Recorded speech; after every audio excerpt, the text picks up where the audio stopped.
How you doing, Paul? Can you hear me?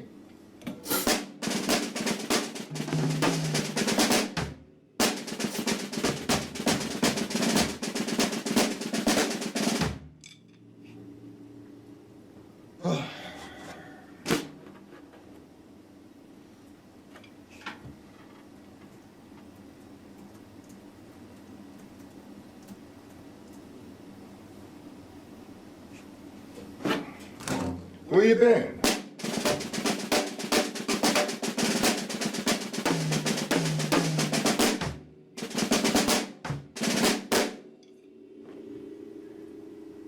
Okay. What, you have the syncopation book? This guy?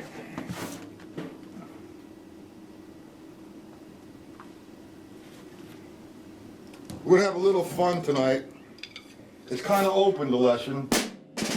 What I've been doing the last couple days is working with the grid. Now, do you know what the grid is, Paul?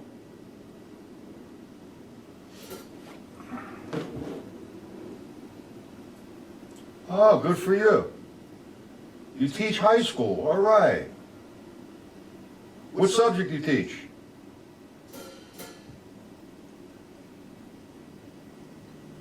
All right, you know what the grid is then, right?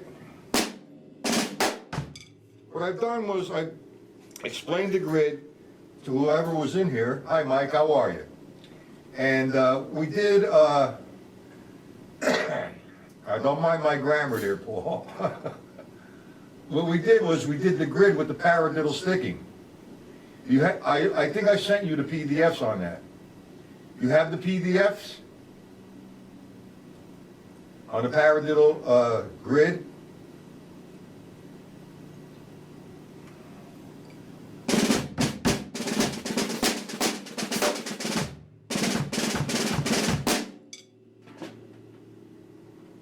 Mr. Paul, do you have, okay, good. Is there anything on that grid that you don't understand? You understand how to interject the levels on the paradiddle grid? You know, we're I guess you could say permutate, because you're just moving over the accent one. You know, you're doing a paradiddle with the accent on the, you're counting the paradiddle in 16th note formation. 1 eanda, 2 eanda, 3 eanda, 4 eanda. And we're doing, the first one was the accent was on the 1, 2, 3, 4.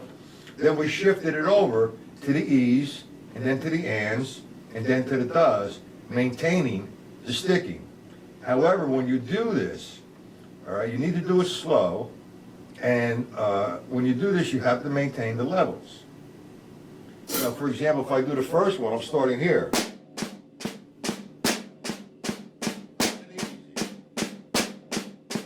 When I do the second one, that's the accents on the E, I'm starting here, because I'm in position to attack.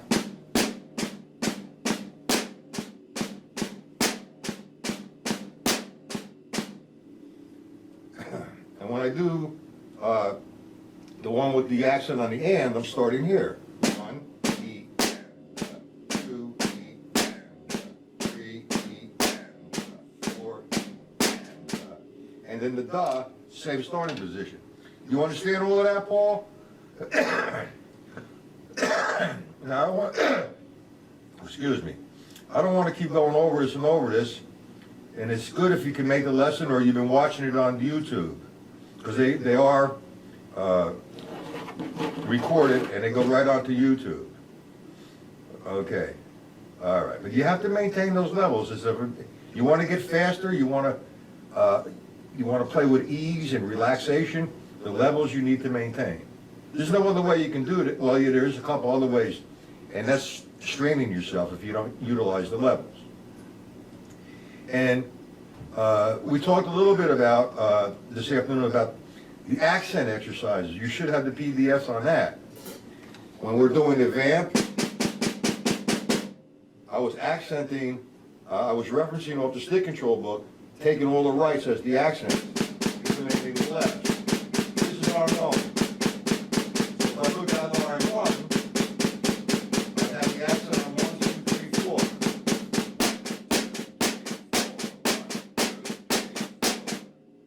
I did line 2, so on and so forth. Now, do you remember that? Okay. It's important that you work on that. It's going to give you a nice set of hands. Okay, like I said, the syncopation book. Now, this is something I use all the time, the syncopation book. All right, well, we're going to go to, let's see, we'll start off. Let's go to page 31. Okay? Now, what we did before with the accents, on the control book or with just the one hand, what I did with the accents was I played 16th notes and referenced off the stick control book. Okay? And I said, all right, I'm going to play all the rights as accents. So therefore, if I approach it that way and I reference off the stick control book that way, my accent's going to be on 1, 2, 3, 4, and this is the underlinement now. Count of 1, 2, 3, 4. Accent.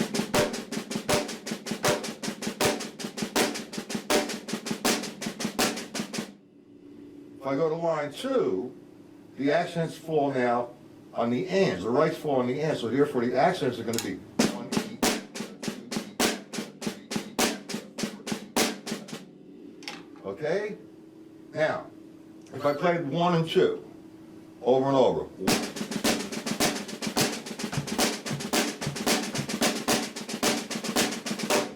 Now, I'm using the stick control book as a reference. Now, the reason why I said let's take the syncopation book, and we're on page 31, I'm assuming, what I shouldn't assume, I'd like to ask, and if you don't know how to read it, that's okay, because you will in a few minutes. The first line, I mean, it's a repetitive line, 4 measures are the same. Do we know how to read that? 1 and 2 and 3 and 4. 1 and 2 and 3 and 4. 1 and 2 and 3 and 4. Michael, you know how to read that? Paul, and whoever else is in here. We all know how to read that, gentlemen and ladies? So now what we're going to do now is do the 2 exercises that I just went over. The one with 1 hand and the one with 2 hands. So instead of referencing off the stick control book now, we're going to reference off the syncopation book. We're going to play the line. It's 1 and 2 and 3 and 4. We're going to use that. The 1, 2, the and of 3, and 4 is the accent.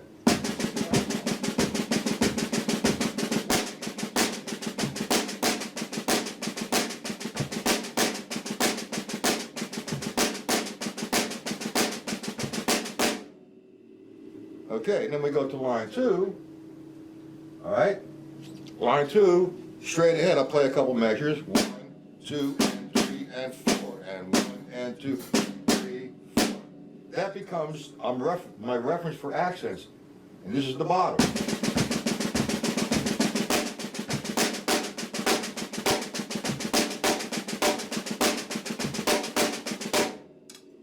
And now, what I like to do, I mean, I can do the whole page if you'd like.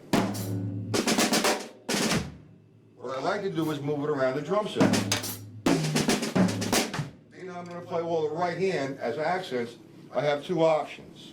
I can play this drum, or I can play my small tom. Okay? So, I'm going to move it around. I'm going to start off with stick control, the first couple lines. Put all the rights on the floor tom tom.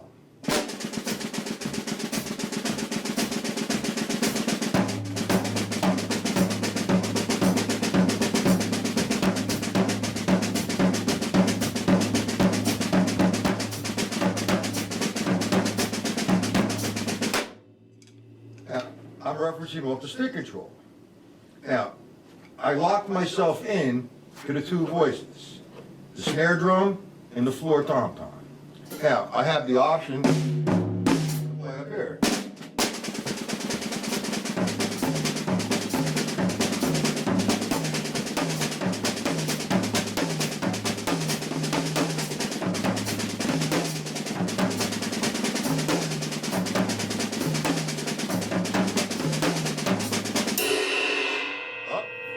in the way.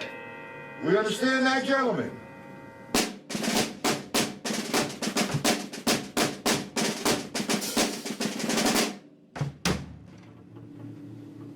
A Y for yes and N for no. Now we're going to take the syncopation book and do the same thing. We're going to be on page 31, and we're going to reference off the page. Whatever what's written here is going to be applied on top of the single strokes. That's going to be the bottom constantly, and I'm going to place the notation that I'm referencing from on top of that as the accent. Here we go.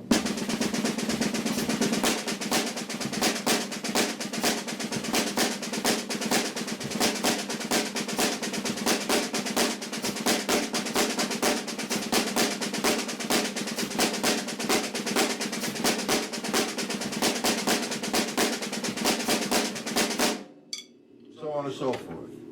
We understand that, right? And I'm going to go backwards a little bit again. All right, good. We understand that. It's nice. It's a nice environment here. I don't have to work so hard. Okay. Remember that we just went over this one with one hand, referencing to the second shoulder. All R's with the accent, and this was the bottom.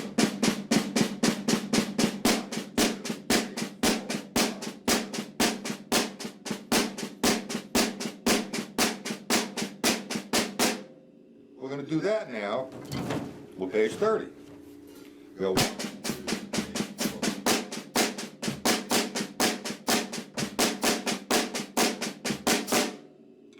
Now you have an abundance of things to do with all of this material.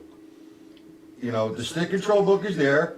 It was presented to you in as a hand exercise book, and to develop your right hand and your left hand to equalize the sound. Now we expand on it, like everybody else does. It's nothing new.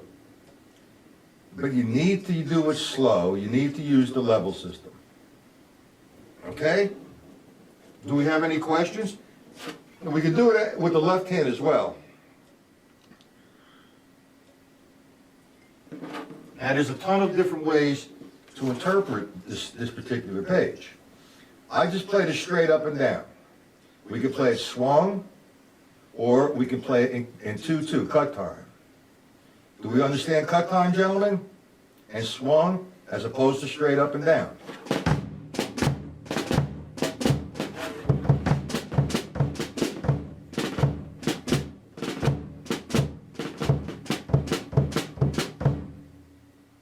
All right. If I did this swung, all right, if I'm playing, instead of me, if I did line 1, straight up and down, 1 and 2 and 3 and 4. Now if I swing it, I get into the triplet mode. Okay, and it's 1 and 2 and 3 and 4 and. When you swing it, you're never playing right now the and of the triplet. It's always either the downbeat, the first note, or the third note of the triplet. So if I interpret this, my downbeat on 1, 2, 3, 4 would be just, if I'm interpreting swung, it'd be 1 and 2 and 3 and 4 and.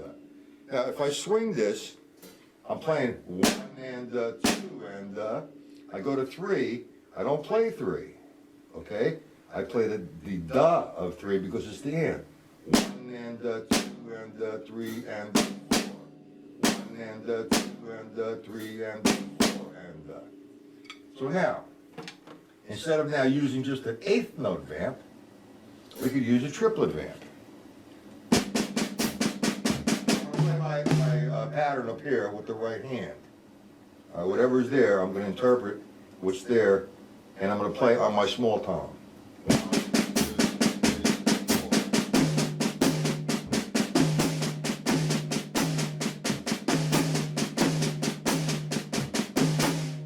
Puts a whole new dimension on it. Now, I could do the triplet 2 different ways with the left hand. I could put the accent, or I can go and play the lines down. But first, I would recommend just playing it with the accent on 1, 2, 3, 4. 1, 2, 3,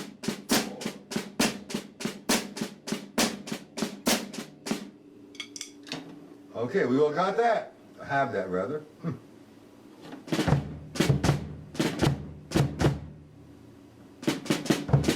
Any questions on that? You got a mic, okay. Mike and Paul, and whoever else is in there, come on out of the closet, man. Get into the chat. I don't care if we're enemies or not. Now, Paul, you did recommend, or not recommend, you requested to learn how to play jazz. Am I right?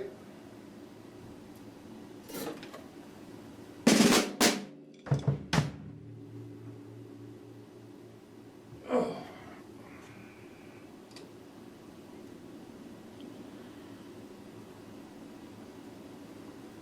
Okay, playing jazz.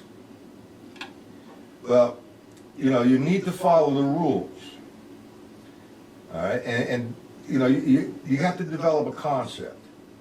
The norm for jazz tunes is 32 measures. It could be 16 measures or it could be a 12 measures. Okay? And there's a concept. Now, it's a long, long journey just to understand the concept. When was the last time, Paul, that you hummed a jazz tune that you listen to a lot? Name a jazz tune that you listen to. See, there's a lot of different platforms here. We could talk about the concept, we could talk about the mechanics or the math. And I just need to know a little bit about you and where you're at. Name a tune that you hum, or you can hum from the beginning to the end. Don't worry, I'm not going to ask you to do that. Just name a tune. Cannonball Adderley. All right. My favorite things. Okay, Cannonball Adderley's a great musician. Okay. All right. What you should listen to first, okay, is a lot of Charlie Parker and Charlie Parker. Listen to him, and you know, the guy has a nice concept. He puts it in order. Cannonball Adderley's the same. All those guys play on the same texture. All right.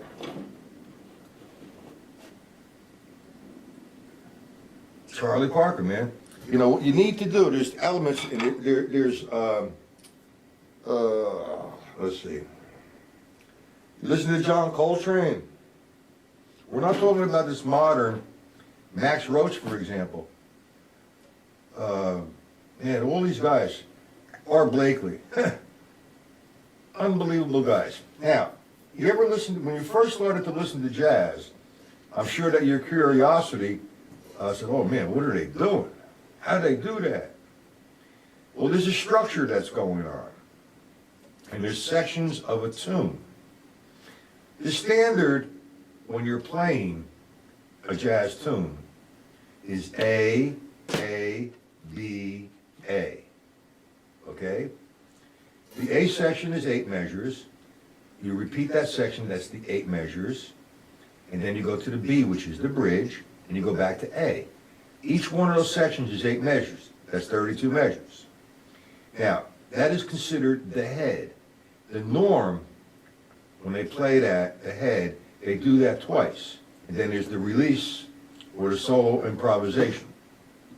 However, when that solo improvisation is happening, everyone in that band knows exactly where they are at inside of that tune. And that's where the improv comes in, the conversation comes in with the bass player, the piano player. You're doing, you're making this happen. You're having a conversation. But everybody's listening to the rules. When I first listened to jazz, I said, what are you kidding me? What the hell are they doing? All they would hear, and all of a sudden everybody's back together again. I said, how do they do that?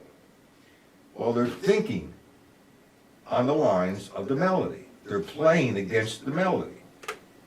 The melody is constantly going on and on and on.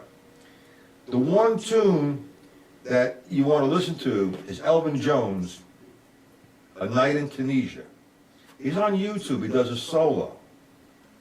And man, I had to listen to that thing, I don't know, 40 different times to find out where he was at. He was so out there with that. He even turned the band around.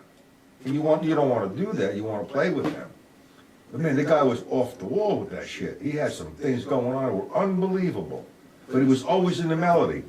And the father of that kind of improvisational thing and structure, everybody went through, and I call it the Art Blakely School of Music. Art Blakely had that thing down like you wouldn't believe. He knew exactly where he was at all times. Now that's the concept, right? And that you got to continually hum the tune over and over again. But before you got to grow in all these stages here. You have the mechanics. Anybody can just play time. 1, 2, 3, 4. 1, 2, 3, 4.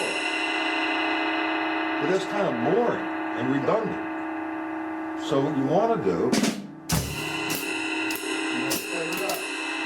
That is mechanics.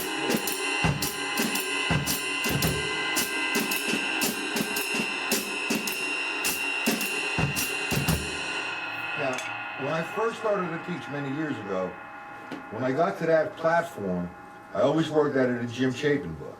The Jim Chapin book is an iconic drum book in the drum world. What really made that book, all right, was the graphics, the visual. And plus, he had some really nice things in there. The guy was brilliant. Okay, now, how do we get that platform, the mechanics, into the song? Well, you have to start somewhere, and that's time. You're a timekeeper. Me, when I go play with people, I refuse to play time for anybody. They're out on a platform like that, they should be able to play their own time. That allows me to be free inside of the time, to have the conversation. I don't need to lay back.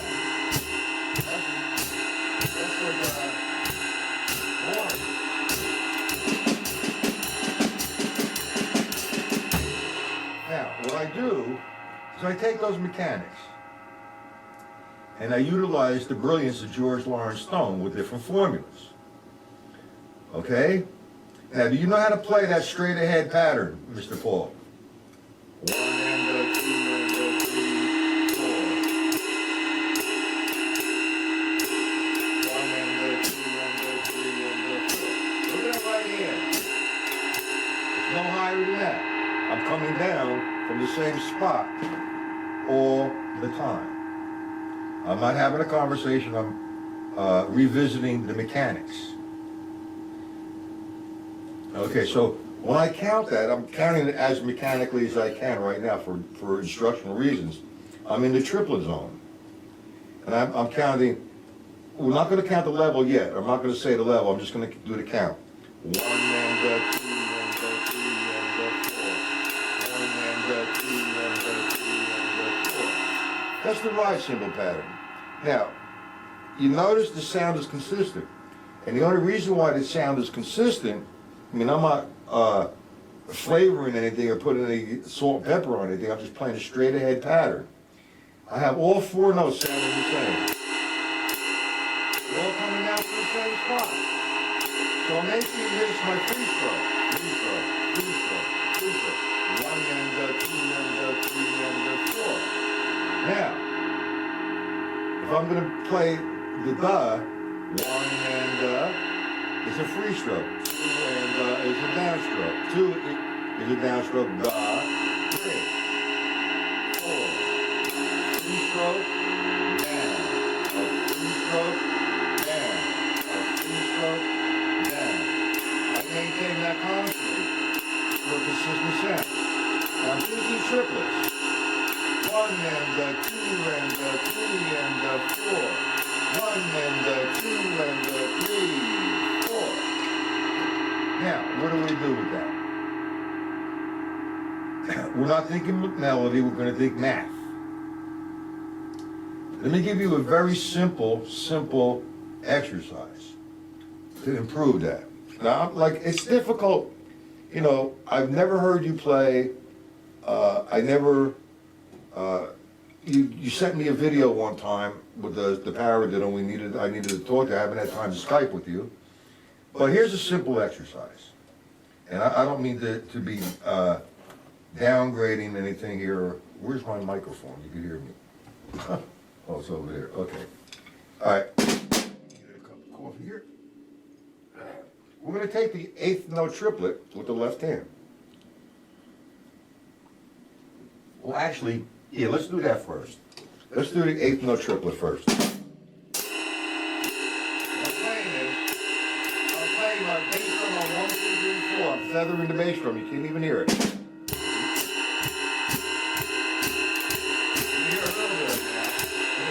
My left hand, that'll disappear, but it'll be there, it's the bottom.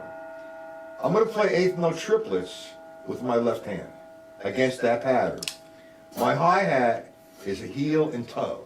Heel is on 1, toe is on 2. Heel is on 3, toe is on 4. So I have this. 1, 2, 3, 4. 1 and 2. I'm putting that right hand the same sound. My bass drum is constant.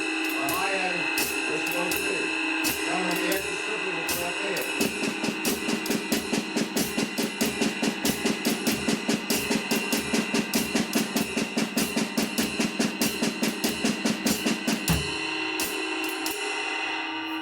Now, here's what I do with that.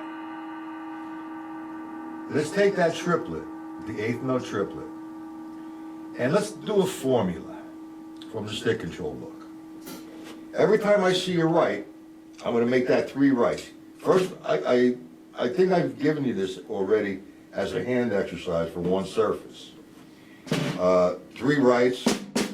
When I see a left, 3 lefts. So if I did line 1, that would be right, left, right, left. That would be right, left, right, left. So I have this.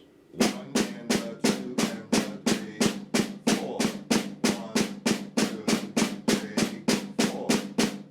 You might see this a little bit better if I do line 3, for example.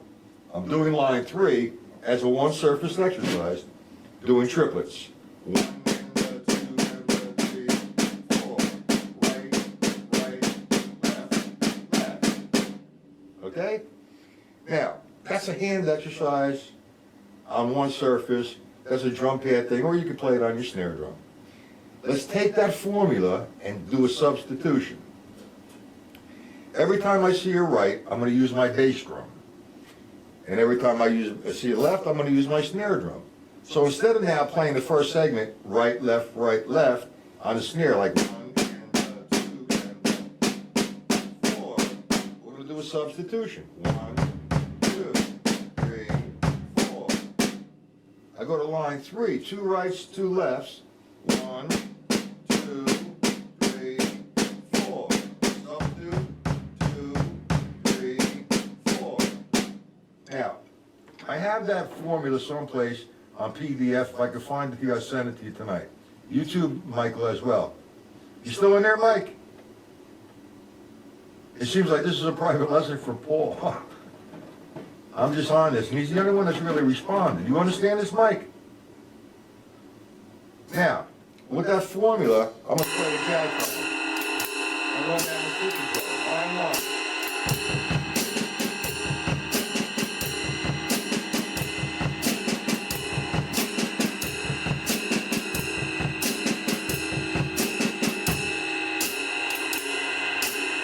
Now, when I'm doing that, it's not about, oh yeah, man, I can do that really good. I'm taking that, I'm mentally thinking about what I'm doing. It has nothing to do right now with any kind of particular tune. It's the mechanics of playing against the straight ahead time. I'm making sure that my right hand is constant in sound. There's no disruption in the sound. My bass drum flows into the pattern, and my snare drum flows into the pattern. And my hi-hat is constant on 2 and 4. So if I did line 1 again. 1, 2, 4.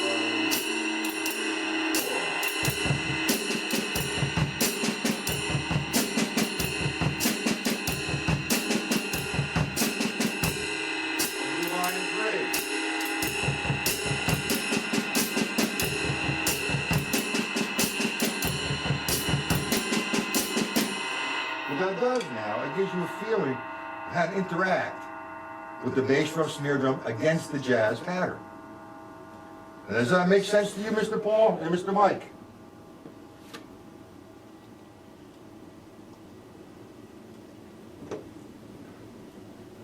All right, you got that. But that's only one exercise out of 1,000 to develop. Now, you're not going to be able to play that fast. There's stages you want to go through. You want to make sure that that right hand is constant. You don't want any disruption in the sound. That left foot is keeping the time, man. The heels on the count of 1, the toes on the count of 2, the heels on the count of 3, the toes on the count of 4, and you're doing the formula. And that's not, it's an easy one, but I can give you an easier one to familiarize yourself with waking up your voices against the jazz pattern, and we're going to do that right now, as a matter of fact.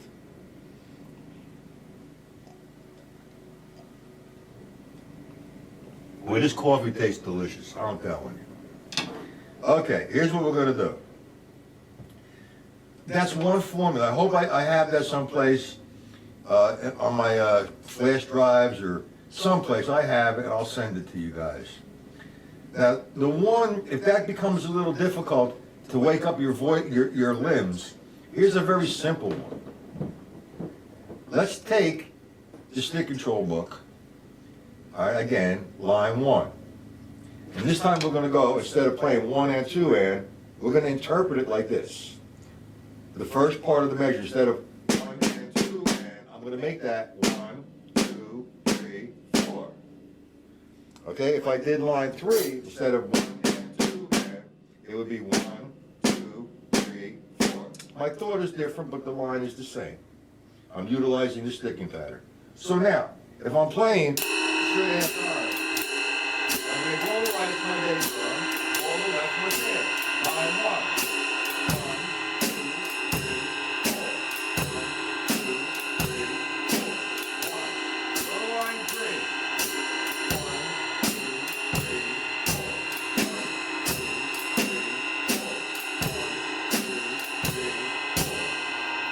Get that exercise, gentlemen? I think I'm overwhelming everybody with work here, but I just enjoy and love what I do. I mean, there's so many great drummers out there, and if I could explain what I see and what they do and my experiences on this platform, I'm happy, and if I could help people. Do we understand that?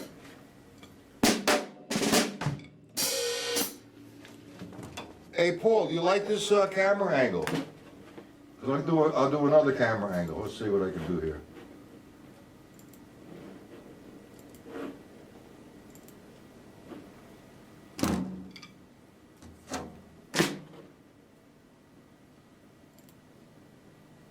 We're going to change the angle.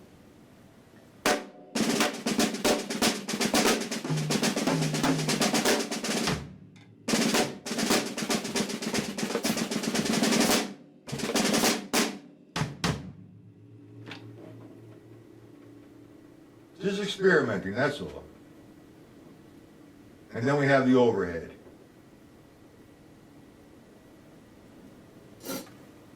All right, we'll go. I'm just curious. I'm experimenting. That's all. And we'll go to the overhead. And tell me which one you like, the better. I have the angle where you see my snare and my cymbal, my ride cymbal. You have the full set. Now you have the overhead.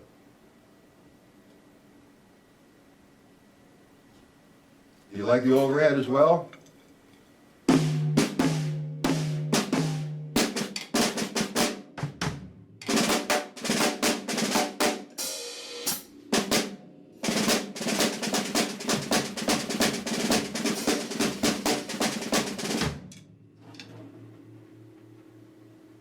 You like the overhead? Okay. Well, the overhead's cool, but what I sometimes need to explain, if I'm doing one surface, is you see the snare drum. And like we just did with the ride cymbal. I mean, you know, I can play that pattern like this.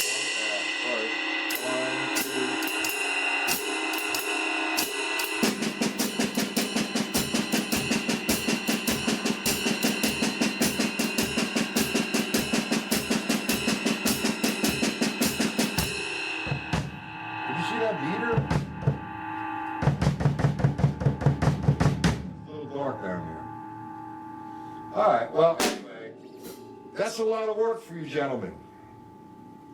Tomorrow, it's gonna be 1 o'clock again and 8:30 p.m. Are we all gonna come tomorrow at 1 p.m. Eastern Standard Time? Or are we gonna come, what's going on? The red light's on. Let me see what's going on with this thing. Oh, boy.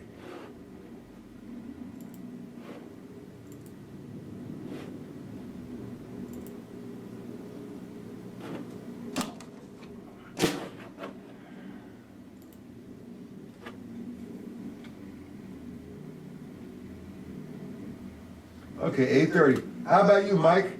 I mean, the kids don't have no school tomorrow, whether that means anything. Again, they call up and say they canceled school. But we're gonna continue this tomorrow at 1 p.m. and again at 8:30 p.m. Try to work on it. And you're gonna experience some difficulty, Paul. And that difficulty, present it on the chat. Talk to me about it, and we'll work on it to make it better. It's always improving, always improving.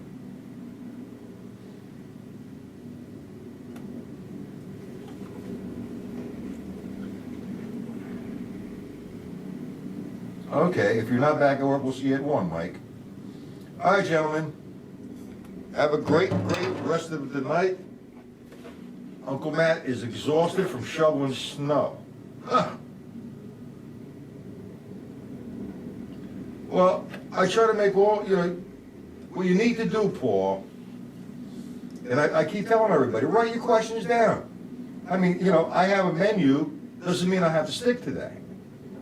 If you need something, or you want to understand something better, or you're not familiar with anything, tell me, and we'll work at it. That's what this is about. I have to have a platform to start on. It's not set in stone that that's going to be the platform for the evening. All right, gentlemen, have a good night.